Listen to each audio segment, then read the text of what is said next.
안녕하세요. 책 읽어주는 한사련입니다. 이영은 교수님의 대한민국 이야기 39번째 시간인데요. 시작하겠습니다. 제3부 나라 세우기 반민특위를 되돌아봄 역사의 아픔을 정신혁명으로 다시 이태준의 해방전후란 소설입니다. 일제의 압박을 피해 시골로 피신한 주인공은 그곳의 김직원이란 유생과 일제의 패망이 멀지 않았음을 다음과 같이 이야기합니다. 국경 바깥에서 30만 대군의 독립군이 일본의 선전포고까지 하였다지요. 해방될 조국의 국호는 구려민국이라고 합니다. 김직원은 감격에 가슴 벅찬 듯 후 한숨을 쉬면서 눈물까지 글썽거렸습니다. 30만, 제법 대군이구려. 옛날엔 10만이라도 대병인데 거의 이제 독립이 돼가지고 우리 정부가 환국할 땐 참 장관이겠소. 오래선 보람 있으려나 보. 그렇지요. 그런 식의 민족의 영웅 서사가 실현됐다면 친일파 청산이 왜 어려웠겠습니까? 친일파들은 혼미백산하여 일본으로 도망쳤을 겁니다. 망명을 권유받은 박흥식은 조금도 망설이지 않았을 겁니다. 그러나 개인 자격으로 환국한 광복군의 수는 고작 기 100명을 넘지 못했고 제가 만날 수 있었던 그 중에 몇 사람은 곧장 고향으로 돌아가고 말았습니다. 이후 3년간 남한을 통치한 미군정은 친일파의 숙청에 거부감을 표하면서 선거에 의한 대의정부가 들어서기 전에는 할 일이 아니라는 미국다운 입장을 취합니다. 그 사이 경찰과 군대는 친일 경력의 인물로 채워졌습니다. 그런 마당에 반민특위로 모인 소수의 급진적 민족주의자와 좌익 세력이 이미 손에 총을 쥐고 있는 경찰과 군대의 친일파 인사를 그냥 아무렇지 않게 처벌할 수 있었을까요? 많은 사람들이 그랬어야 한다고 믿었습니다만 그러한 역사적 당위는 역사적 현실과 거리가 멀었습니다. 마치 해방 전후의 30만 대군이라는 영웅서사가 역사적 현실이 아니었듯이 친일파 청산이라는 대의분명은 자력으로 해방을 막지 못했다는 엄연한 역사적 제약 앞에서 실현될 수 없는 꿈에 불과하였습니다. 이제 반민특위의 좌절에 정치적 책임을 피할 수 없는 이승만 대통령에 대해 생각해 봅시다. 이 대통령이 누구보다 열렬한 민족주의자였음에도 그럼에도 아무런 의의가 없을 것입니다. 그는 미국에 40년 가까이나 살면서 끝내 미국의 시민권을 취득하지 않았습니다. 독립운동에 절망하지 않았던 것이죠. 그를 친미 사대주의자라고 하는 것은 참으로 부당한 비난입니다. 그는 사사건건 미국과 대립하고 갈등을 빚었습니다. 최근에 공개된 1958년에서 59년 국무회의 회의록을 보면 그의 반미 감정은 상상을 초월할 지경입니다. 또한 그는 지독히도 반일주의였습니다. 집권 내내 그는 일본이 미국의 양해를 얻어 두고 간 재산을 찾으러 다시 쳐들어온다고 믿었습니다.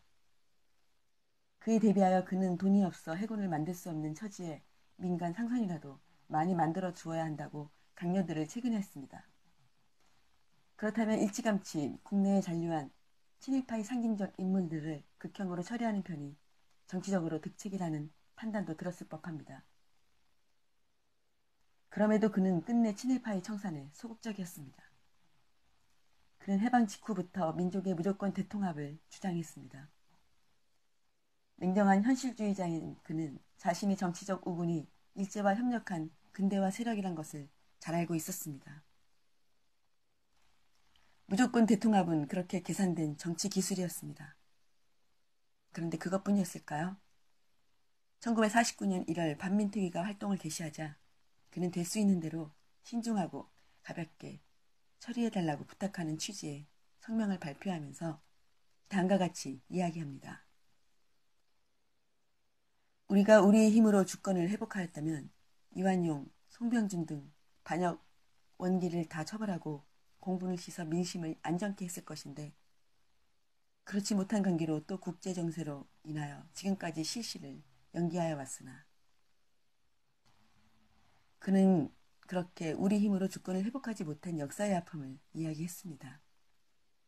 해방 전후의 김 직원처럼 그 역시 전통 유생 출신이지만 30만 대군의 영웅서사를 꿈꿀 정도로 낭만적인 사람은 아니었습니다. 그가 보기에 민족이 거의 절반이나 차지하는 친일파를 단죄하는 것은 또 하나의 부질없는 분열과 혼란을 의미할 뿐이었습니다. 그리하여 그는 그 역사적 아픔을 냉정한 현실주의적 판단과 정치 기술로 승화시켰던 것입니다. 그가 구성한 초대 내각에 두세 명의 친일파가 포함되었다는 여론이 일자 그는 단호하게 말합니다. 악질적인 독립운동 방해자 이외에 친일파란 있을 수 없다. 실제로 악질적인 친일파가 정부에 중용된 적은 없습니다. 그 점에 오해가 없으시길 바랍니다. 제 9장에서 썼습니다만 건국에 참여한 사람들이 친일이라 해봐야 테크노크 라이트형에 불과한 차원이었습니다. 자꾸 반복하고 있습니다만 그들은 개항기 이래 문명 개화파의 후예들로서 외래의 근대 문명을 학습하고 실천해온 사람들이었습니다. 그들에 의해 대한민국이 세워진 것은 문명사의 대전환이라는 관점에서 정당하였고 또 필연이었습니다. 1954년 이승만 대통령은 다시 친일파 문제에 대해 성명을 발표합니다.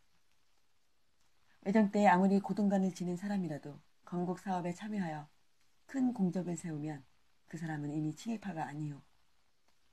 두드러진 친일 사적이 없는 사람이라도 일본만을 자주 입에 올리면서 일본 음식을 좋아하고 일본에 자주 들락거리면서 속으로 일본이 다시 오기를 기다리는 사람이라면 그들이야말로 청산될 친일파라고 말입니다. 한마디로 건국을 위한 미래지향적인 정신혁명으로서 친일 청산이지요. 제가 찾은 정답은 바로 그것입니다. 정신혁명으로서의 친일 청산. 한국전쟁은 누가 일으켰나? 전쟁의 상처. 1950년 6월 25일에 발발한 한국전쟁은 대한민국이 건국사에 씻을 수 없는 커다란 상처를 안겨주었습니다. 그 비극적인 동족 상단의 전쟁으로 남북한을 합하여 엄청난 인명의 손실이 발생했습니다. 한국 정부의 공식 발표에 의하면 국군만으로 사망, 부상, 행방불명자는 99만이며 북한군까지 합하면 191만이나 됩니다. 여기에다 미군의 피해 15만 명과 중공군의 피해 90만을 합하면 군인으로 사망, 부상, 행방불명자는 300만에 달합니다. 이에 민간인의 피해자가 있습니다. 그 수는 정확히 알 수 없는데 남북한을 합하여 적어도 200만은 되었을 겁니다. 이만한 사상자 수는 일제가 15년 전쟁을 치르면서 감당했던 것과 비슷합니다. 3년간의 한국전쟁이 얼마나 참혹했는지 이를 통해 잘 알 수 있습니다. 또한 전쟁은 산업시설을 파괴하였습니다. 남한에서만 공장 건물의 44%, 기계시설의 42%, 발전설비의 80%가 피해를 입었습니다. 전쟁은 분단으로 인해 이미 농업과 경공업 중심으로 불구가 된 남한 경제에 수생하기 어려울 정도의 심대한 타격을 가했습니다. 전쟁 당시 남북한의 인구는 총 2,500만 정도로서 대략 500만 가오였습니다. 한국인으로서 남북한 군인과 민간인의 피해자들 대략 400만 명이라고 잡으면 전체 가오의 8할에서 한 명의 피해자가 났던 것입니다. 제 주변을 소개하면 사촌 형님 한 분과 외삼촌 한 분이 군인으로 나가 전사하셨습니다.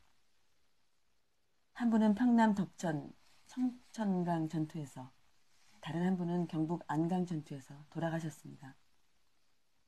또한 전쟁 과정에서 대략 120만 명의 북한 주민이 남으로 내려왔습니다. 그 외에 피난길에서 이리저리 흩어진 이른바 이산가족에 속하는 인구와 관련해서는 흔히들 1천만 명이 언급되고 있습니다. 거리에는 부모를 잃은 고아들, 남편을 잃은 과부들, 손발이 잘라진 상위 군인들이 넘쳐났습니다.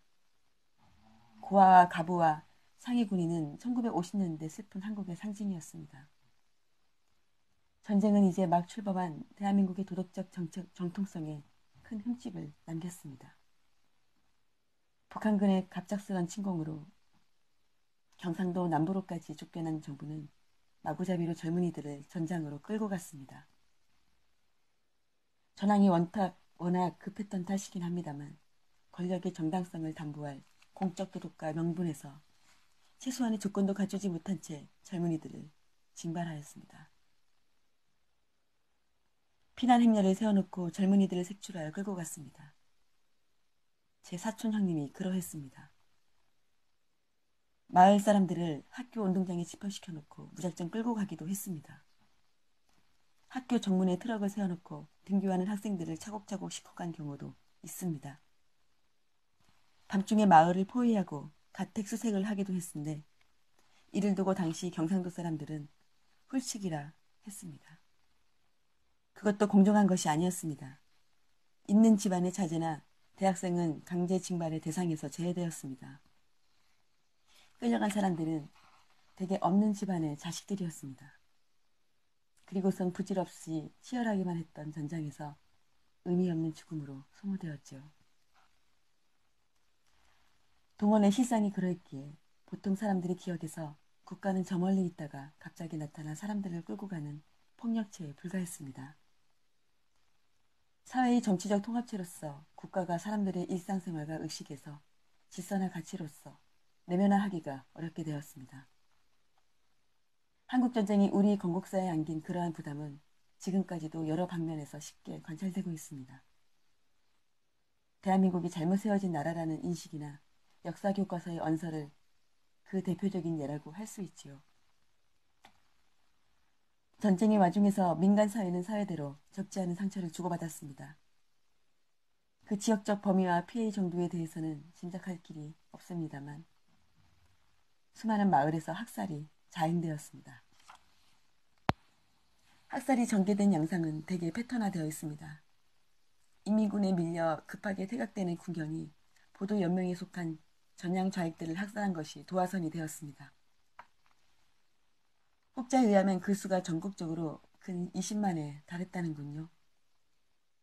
피해를 입은 집안에서는 인민군이 들어오자 마을의 우익 인사를 보복 살해합니다. 대개 여기서 그칩니다만 심한 경우 단 한 단계 더 나갑니다. 국군이 들어오자 우익이 다시 좌익을 보복 학살했습니다. 주로 충청도와 전라도의 여러 마을에서 그러한 양변 학살이 많았습니다. 그런 마을에서는 1980년대까지 1년에 두어 차례 여러 집안이 같은 날에 제사를 지냈는데 그날만 되면 마을의 분위기가 싸늘하게 식어버렸습니다.